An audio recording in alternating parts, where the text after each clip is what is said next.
Bom dia a todos, graça e paz do Senhor Jesus seja com todos nós.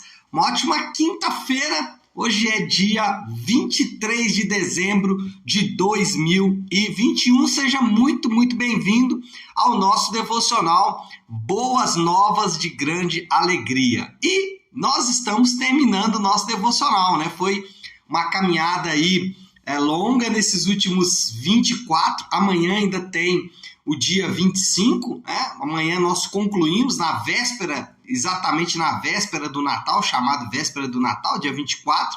Então amanhã a gente conclui e na segunda-feira vamos dar sequência então à nossa maratona de leitura bíblica, mas por hora vamos finalizar aqui o nosso devocional Boas Novas de Grande Alegria. Eu acho que não ficou qualquer dúvida com relação a importância dessa data. Eu acho que não ficou qualquer dúvida sobre a importância da encarnação do Verbo, a importância de Jesus se despir da sua glória, abrir mão da sua glória e habitar entre nós, tabernacular entre nós, entre os homens.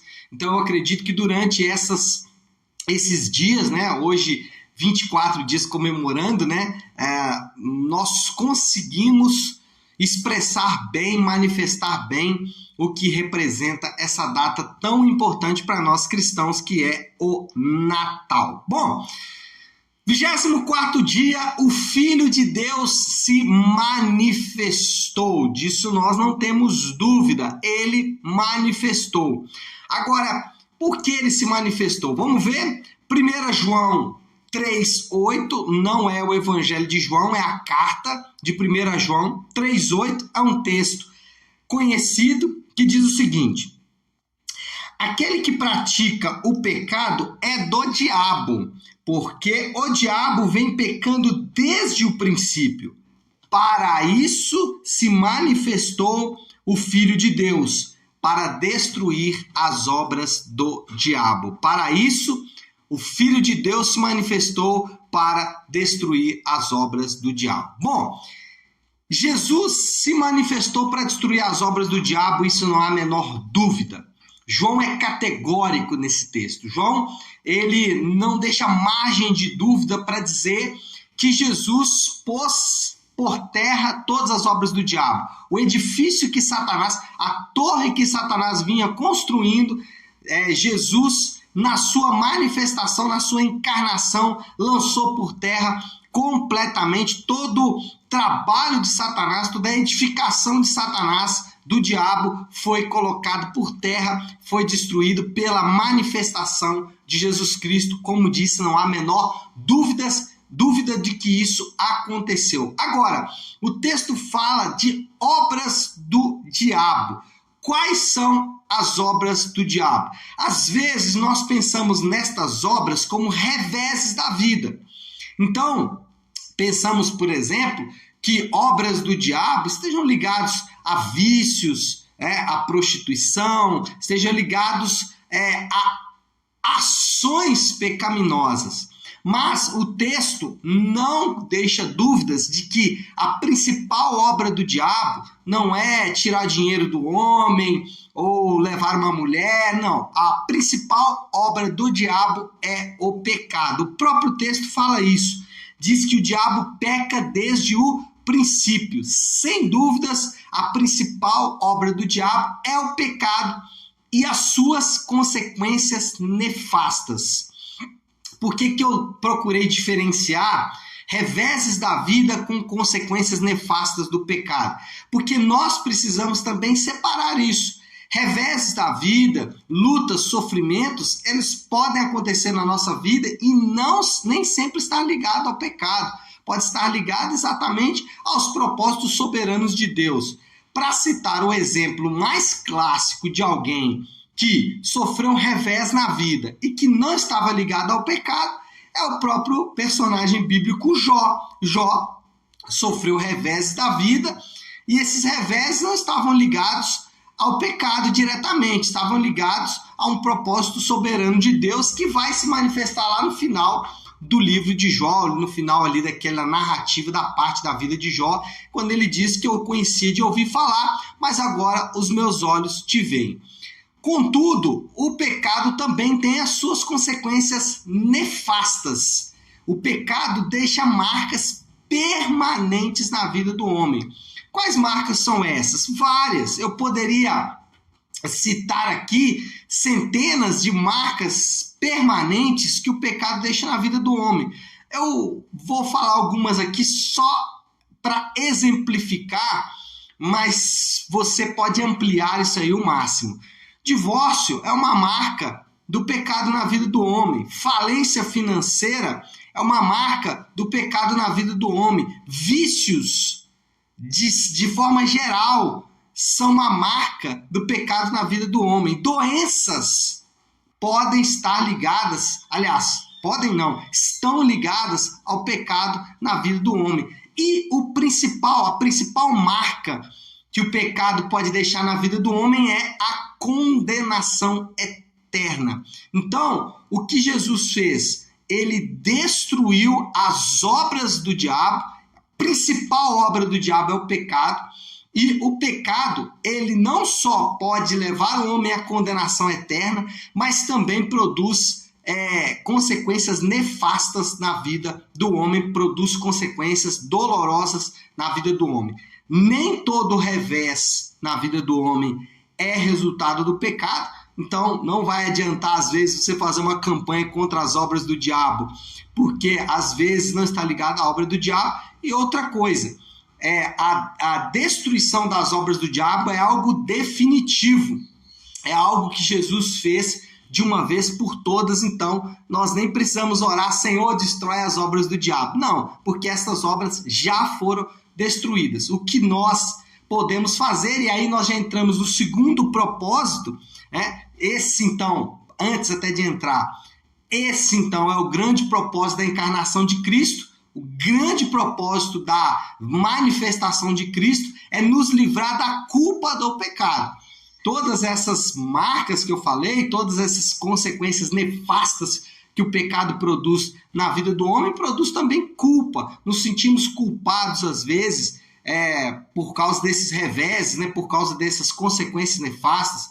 Quantas pessoas a gente conversa que passaram por um divórcio e se sentem culpados? Quantos daqueles que estão presos a vícios e além da prisão dos vícios ainda precisam enfrentar a dor da culpa? Então tudo isso, as obras do diabo estão ligadas a tudo isso, e Jesus então se manifestou para destruir essas obras, para arrancar de nós toda a culpa do pecado. Então não há mais culpa do pecado para aqueles que estão em Cristo Jesus. Para aqueles que estão em Cristo, a justiça de Cristo é imputada sobre estes homens, sobre essas mulheres, é colocado sobre essas pessoas, e eles estão, então, livres de qualquer culpa do pecado. Então, em primeiro lugar, esse é o propósito final e objetivo da manifestação de Cristo. Ele manifestou-se para destruir as obras do diabo, obra principal, o pecado, e o pecado deixa consequências nefastas, como nós acabamos de ver. Mas ainda há um outro propósito, além desse. Há um propósito secundário. Ele veio para que pudéssemos não continuar pecando. Ele veio para que pudéssemos não continuar pecando. Lembre-se, temos poder para resistir o pecado. Agora que sabemos das consequências, agora que sabemos as nefastas consequências do pecado, as drásticas consequências do pecado, as dolorosas consequências do pecado, uma vez tendo conhecimento disso, nós recebemos também poder para lutar contra o pecado. Recebemos poder para investir contra o pecado. Estamos livres da culpa do pecado, estamos livres da culpa das consequências nefastas do pecado. E agora, não só isso, podemos lutar contra estas consequências. Sabendo de suas consequências, podemos então escapar das suas garras. E esse talvez seja um dos princípios da encarnação de Cristo que nós menos damos valor, ou nós não damos o valor que deveríamos a essa grande vitória que nós temos contra o pecado, que é o poder para resistir ao pecado. Para isso, Jesus se manifestou. Primeiro, para destruir as obras do diabo, mas também para nos dar poder para resistir a essa obra tão terrível do pecado, que é essa obra tão terrível do diabo, que é o pecado. Bom, o exemplo que eu gosto de dar quando a gente fala de poder para resistir ao pecado é uma história que eu ouvi alguns anos atrás. Eu não sei se essa história é real ou não, mas ela ajuda a exemplificar bem isso que a gente está falando nessa manhã, que é uma história de alguém que estava em diálogo com uma outra pessoa, um crente que estava em diálogo com um incrédulo, e esse incrédulo começou então a questionar esse crente, dizendo: olha, você está preso à religião, você não pode beber, você não pode fumar, você não pode ter várias mulheres, você não pode mentir, você não pode fazer um monte de coisa. Então você está preso, a religião te prende, você não pode curtir a vida, você não pode fazer as coisas que todas as pessoas comuns fazem, né? Então essa era a acusação do incrédulo contra o crente. O crente então respondeu: olha, é o contrário. Na verdade, eu sou livre para fazer todas essas coisas, mas eu não os faço porque eu não quero. Eu resisto a estas coisas. Agora, no fundo, quem está preso é você, porque você não consegue viver sem beber, você não consegue viver sem a sua amante, você não consegue fazer os seus negócios sem mentir, você não consegue fazer os seus negócios sem enganar. Inclusive, você chega a dizer isso, o crente falando para aquele incrédulo. Você, inclusive, chega a afirmar isso, que você, se você for honesto nos seus negócios, o seu negócio não vai para frente. Então, quem está preso aqui? Essa é a liberdade que a Bíblia diz. A Bíblia, ela afirma em vários lugares a liberdade do crente. Ela fala, por exemplo, em Gálatas, que foi para a liberdade que Cristo nos chamou. Ali é óbvio que em Gálatas ele está falando da liberdade da lei, né? Nós não estamos mais sob o jugo da lei, mas o ponto é que existe uma liberdade. Em 1 Coríntios também, Paulo vai falar que aonde há o Espírito do Senhor, aí há liberdade. E mais uma vez ele está falando sobre essa liberdade que nós temos do poder da lei. Mas, mais uma vez, o ponto é liberdade. O crente, ele recebe esta liberdade. A liberdade para lutar contra o pecado. Uma vez que entende, uma vez que ele tem clareza de que o pecado pode produzir consequências nefastas, ele não é mais culpado do pecado, a culpa do pecado foi retirada, ele agora se arma contra o pecado, mas não como um legalista, mas exatamente como um vitorioso. Bom, o resultado, então, destes dois propósitos é que o pagamento pelos pecados se torna a liberdade e o poder que nos capacita a lutar contra ele. O resultado de tudo isso é que nós somos capacitados e temos liberdade para lutar contra o pecado. O crente é livre para lutar contra o pecado. Ele não está preso mais, ele não precisa mais de pecar para manter uma vida, ele não precisa mais do pecado para saciedade, ele não precisa mais do pecado para alimentar a sua vida, ele pode ser alimentado pela água viva que é o Senhor Jesus. Bom, qual é a moral da história então, diante de tudo isso que acabamos de falar? A moral da história é o seguinte: podemos nos lançar contra o pecado, podemos nos lançar em uma batalha contra o pecado com confiança, confiantes, porque sabemos que já temos vitória, e alegria. Confiança, porque não precisamos ser legalistas, e alegria também, porque não há mais possibilidade de novo cair nas garras do pecado. A culpa já foi completamente eliminada. Então podemos nos lançar em uma batalha contra o pecado, ainda que custe a nossa vida. Nossa vida, ela tem o valor correto pelo valor daquele que morre em nosso lugar. Então, agora nós podemos nos lançar em uma verdadeira batalha contra o pecado, isso com confiança e alegria, mesmo que a nossa vida mesmo que isso custe a nossa própria vida. Bom, aplicação final, desafio do Léo para esta quinta-feira. Lute contra o pecado. Talvez você está enfrentando as consequências nefastas do pecado, você está enfrentando a acusação. O pecado, ele te assedia com a acusação, dizendo que você não é mais digno, que você não pode se aproximar do Senhor, que você não pode ter um relacionamento com Deus por causa do pecado no passado.